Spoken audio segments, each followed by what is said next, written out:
All right, reading the market fans. Here's Greg again. I'm going to redo this video because there were some complaints like my hair. Got a hat on now. My shirt, yes, it was the same one I wore the other day. I got like 6 of them. It's for what I work in. I don't care if I get paint on them. So that's that. But I also wanted to redo the video because I was having like narration from my original recording, and then this part I'm recording right now was also being narrated. So it's like twice I was here. It ends up it was I just had to turn my speaker off, I think. So let's give that another whirl. I'm also going to try to place my little picture of me in a better spot so it's not covering the pattern. See, learning curve, right? Let's give it a try. Again, this is the VIX, which is it's the volatility index for the S&P 500.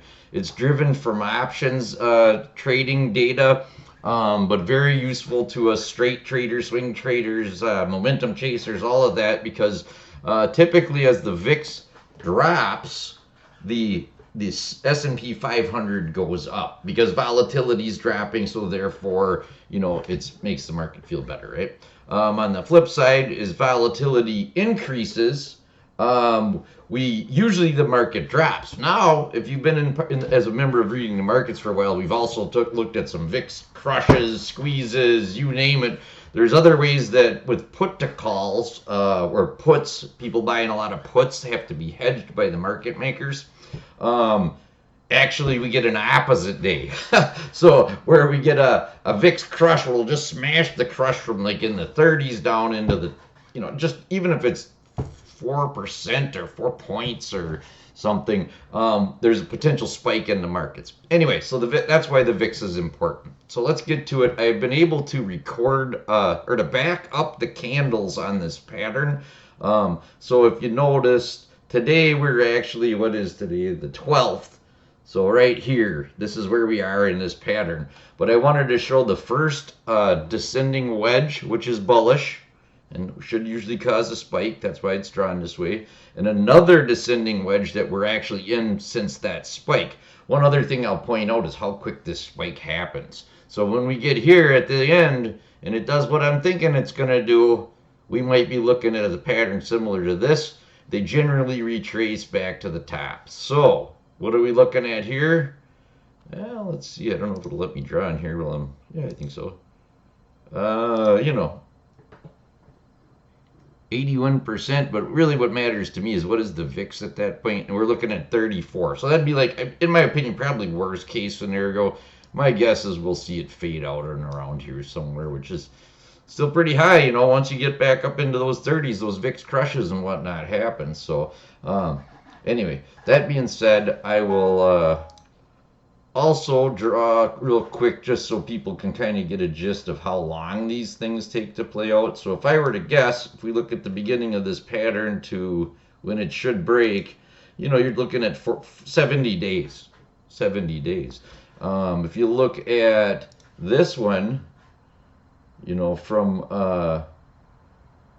where it popped to probably where it popped again after the drop, you're looking at 24 days. So we actually have a more violent, more downward. I expected this actually to have popped already earlier, weeks ago, but obviously that didn't happen. It stayed building a wedge pattern. That's another thing I'll point out. These patterns look all great empty, like I'm some magician. I'm not. Those patterns actually I draw as the candles develop, because until you see where, the pattern. Anyway, so the cool part is we get to watch it get filled in now. So I'll quit talking and we'll fire this off. You can see how the pattern fills right in. Oh, I do have it kind of fast, so bear with me. I'm trying to save some video space. Now watch, we're at the bottom, and guess what? 1, 2, 3 trading days. 4, 5 if you want to look at, one more. But you can see how I can start to build the pattern as we get these toppy, bottomy areas. Again, we're starting to get close to today, which is over here. Trying to keep the pattern in the window. So that's where we are, right here. So if it does what this did, which it technically should if you believe in pattern analysis, we could be looking at a full retrace all the way up to here. All that said, I know we got a bunch of fib people. Let's see if I can throw one up quick. I always do it backwards the first time, so bear with me. No, yeah, I did it backwards. Full retrace. If we were to just go top to bottom today and say I want a 61.8% retrace, oops, no, I had it right the first time. My apologies. Again, I'm new at this, so thanks for being patient with me.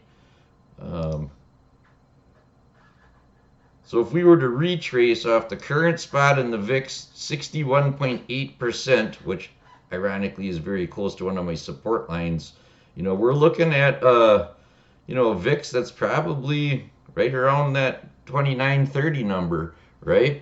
And that's very likely 80%, you know, probability that we land somewhere in probably between the 50 and the 78.6, right? But I have noticed these generally, the VIX generally, some people don't like doing pattern analysis on the VIX. I'm not a big fan on it of the short time frames. Longer ones, I'm a little more comfortable.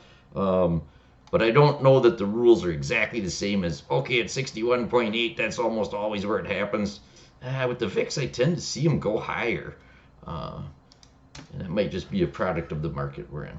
So anyway, that's my video. I'm going to do a little editing and throw it back out there, and hopefully this is useful to everybody.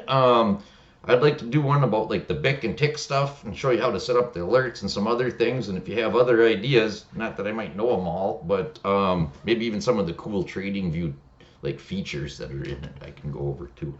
So I am doing 2 turnovers on units too, so I'm kind of busy. But I really like doing this better. Actually, I should be setting up advertising for one of those right now. And here I'm playing with the stock market stuff. I think we're all in that boat, right? Okay, that's it for today. Thanks, bye.